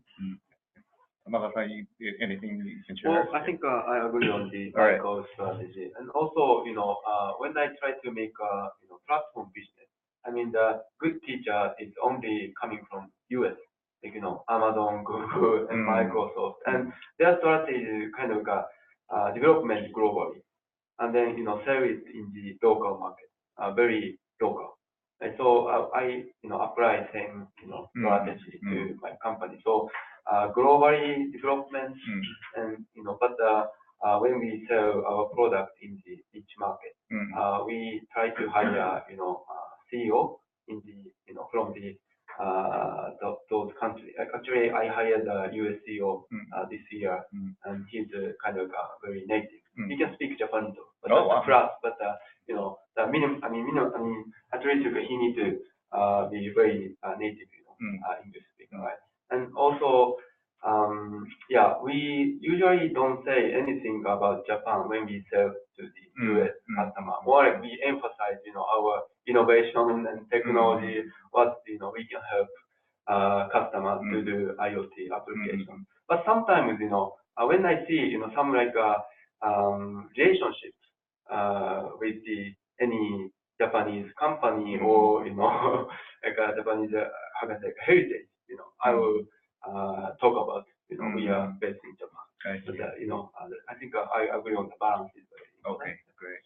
Well, Takino-san, it sounds like being a Japanese company is a little bit advantageous for the robot company. Yes. So I think he said like we have clearly has a disadvantage and advantage in both. So advantage is like we are doing a business in the manufacturing. So in the manufacturing industry, Japanese companies' credibility is actually super high, much more than like US companies. So if you go to like China or Asia countries, then like if you have a name of the Japan, and also if we say like, oh, our system is already implemented in the Japanese company, then like they say, oh, test is not needed already. No. Right? So this happens. This is really good. And actually we experience a lot in Japan too, right? So this is good. When we go to, for example, this is business aspect. But when we go to hiring aspect, when we go to Silicon Valley, Japanese culture stereotype. Working here culture stereotype is like punctual. You come to the office 8 o'clock and they're like you are micromanaged one by one, right? So this is Japanese culture stereotype, right? But like unfortunately in our company, it's not really like traditional Japanese cultures, right? Actually, 60% of the employees is not Japanese, right? And also like working hours is very flexible. So as long as we can advertise and we can let the people know, this is our culture, it's not really like severe environment of software engineers, then like it's okay. So in our companies, like software engineers culture and also like operating culture, it's different. Operating corporate side, it's like I can say it's micromanaged culture. It's like troops, yes. But the software engineers, they are very free because they led by like CTO Rosen, right? It's from Silicon Valley, right? So as long as we can advertise that, like we don't have much advantage right now. Okay. Yeah. Okay. Great. Richard, I guess you have the audience from the Silicon Valley might have several questions. I saw a couple of questions. Jack, do you still have a question? Yes, sure. Okay, I saw your hand first. Go ahead. I'm Jack Mormon from US-Japan MedTech Frontiers. A question about the Soracom SIM-based IoT system. I understand that it's now available in the US. Is it capable? Does it have the capability of using medical data, which is HIPAA compliant or encrypted, or those things? Does it have any effect on that? I understand IoT for consumer products is not a problem, but for medical devices in the US, does it allow us to use it for medical devices? I'm sorry, we have a little bit of hard time hearing the question, so could you maybe, Richard, repeat the question? The question is about Soracom's SIM, and that the device is available in the United States, but our question is specifically to medical devices in the U.S. U.S. regulations, HIPAA regulations, are quite restrictive. Can the SIM-based solution from Soracom deal with American medical data? Okay, thank you.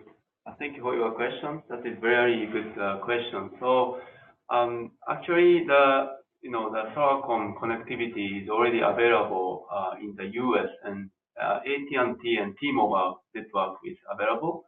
And regarding to the HIPAA, actually, I'm sure already the AWS is supporting HIPAA compliance, and our system is fully running on the AWS side.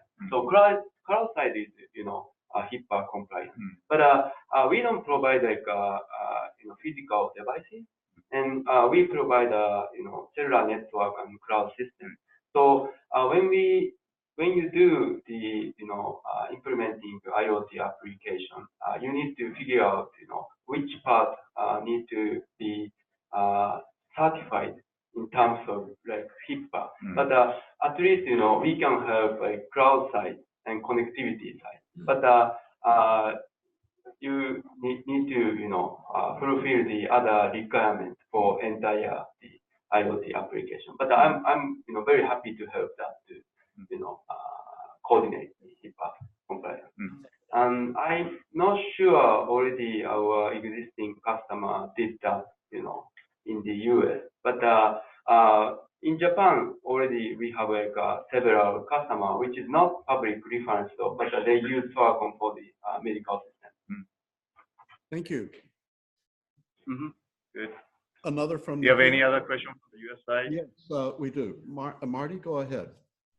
This is Marty Matsuo of Kyushu University.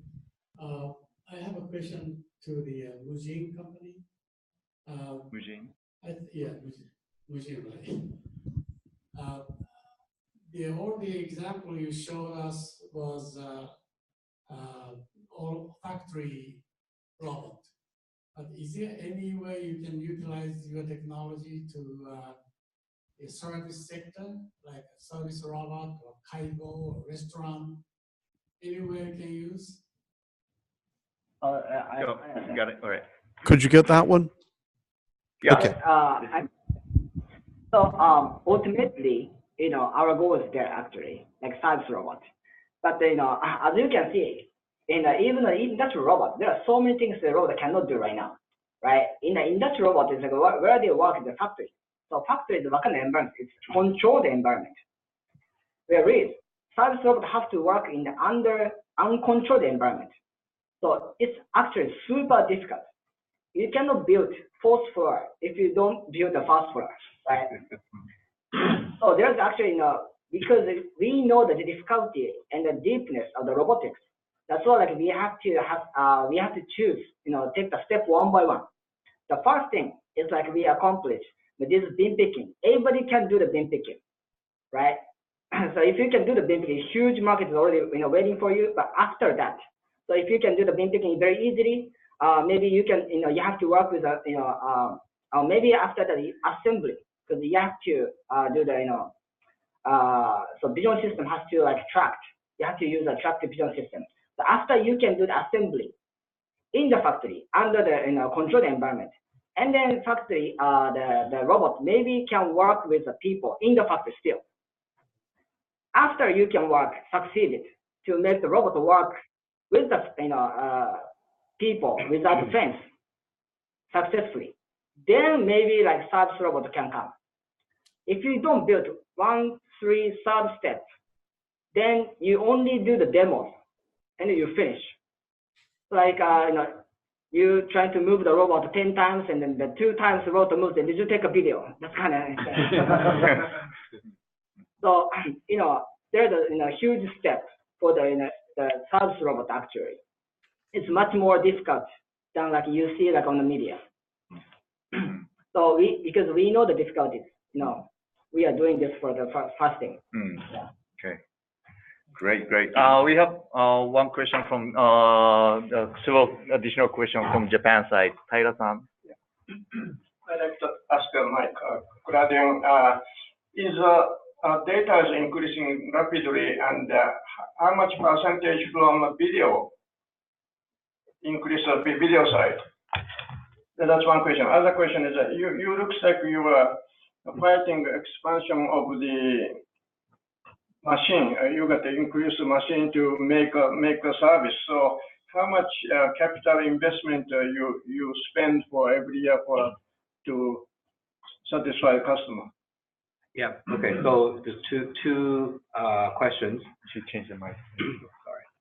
So in terms of the percentage data that the video, I actually don't have that number. So I kind of take a guess at it.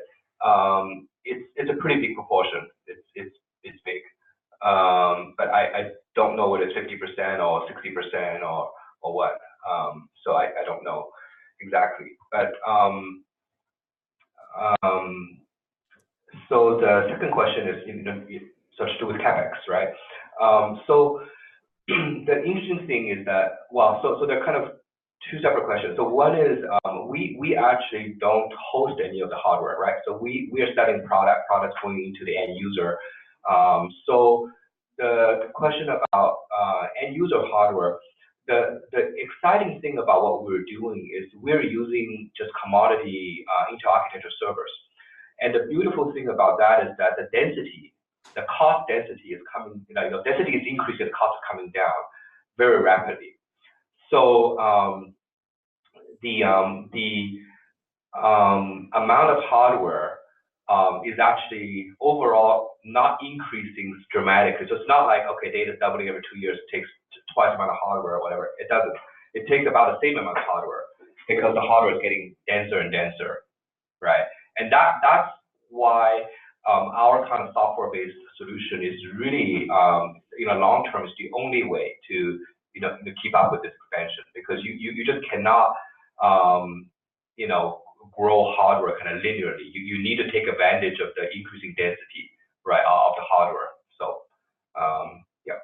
Okay. Yeah. One thing I want to add on top of the video one is an area that we're now working hard on is that the video data is actually very hard to search, right?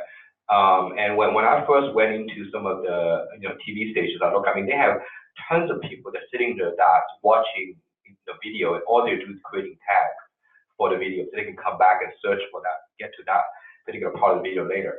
So what we're doing now, and we're going to actually demo that next week at the NAB show in Vegas, is that we are using the Microsoft AI engine to automatically watch video and automatically create tags for the video.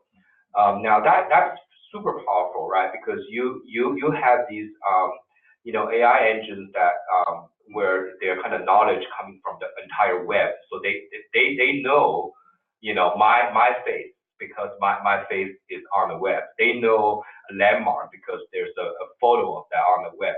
So when you have the AI engine watch the video, it's scary because it identifies everything. It knows what's in the video. But then, later you're able to search for all the parts of video where Mike is standing in front of Shibuya Station. Bam, it's going to come up. And that combination of the machine intelligence with the data storage and with the search capability that we have is tremendously powerful, because that, like I said before, a lot of data is dark. And with something like this, it's going to be alive, right? So. Okay. Well, it sounds like a little bit scary situation. Okay, for the interest, one last question from Steve. Yeah. So Mike you started your company in Japan with Japanese investors, and then you raised money in Silicon Valley from Intel Capital and others. And each of you has your own kind of investment story alongside your product and market story.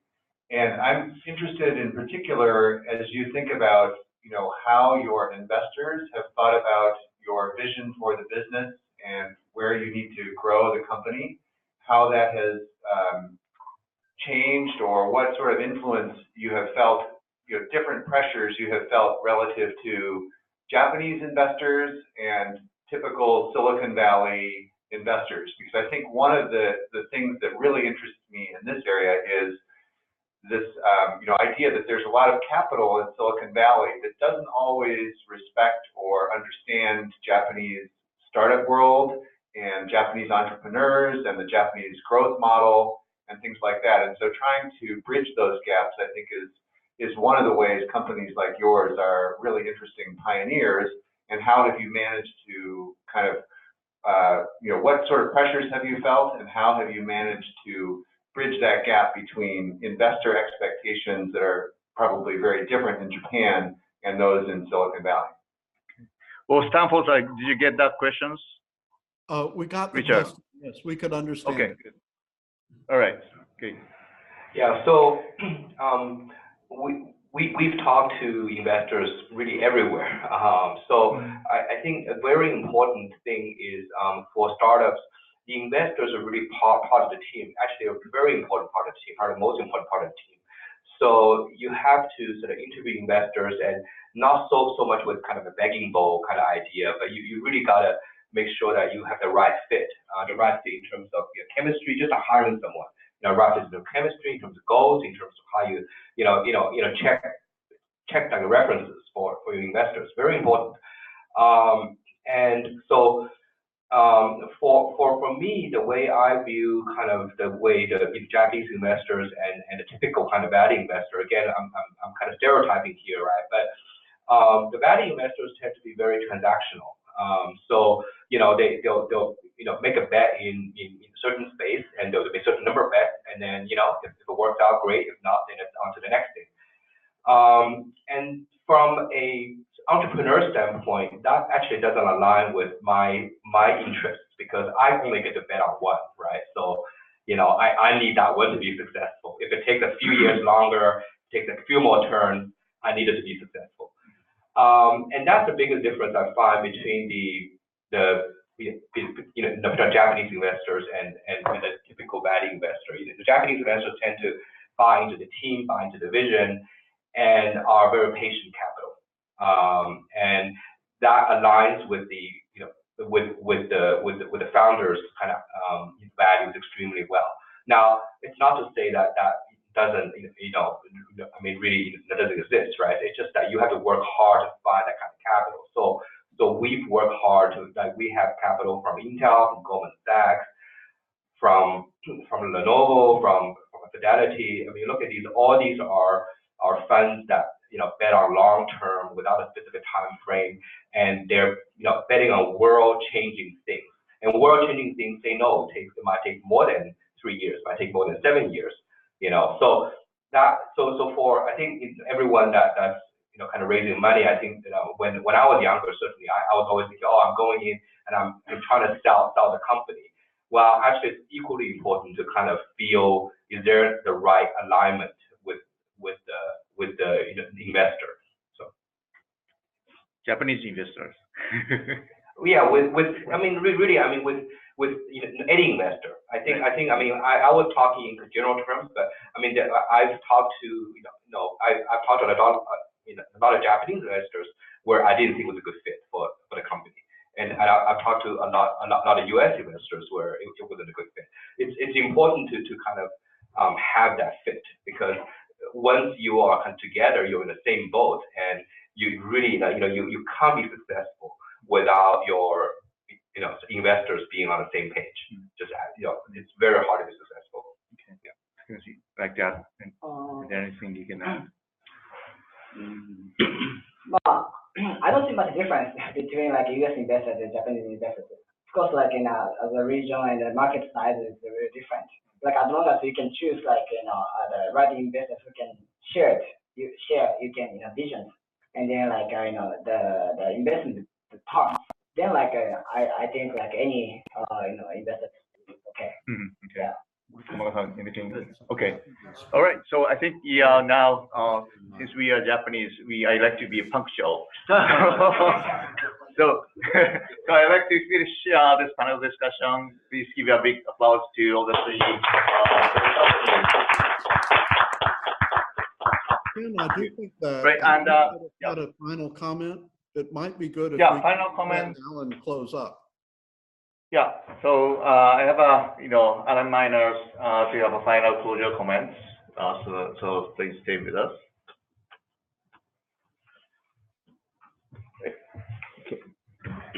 So this was actually not on the original agenda, but I was sitting in the back of the room this morning listening to your presentations. I felt inspired that I need to say a couple of remarks before we wrap up today.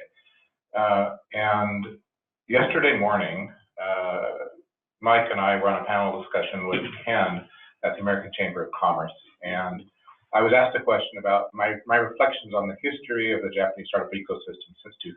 How has it evolved? How has it changed? What have been key moments in the history of the evolution?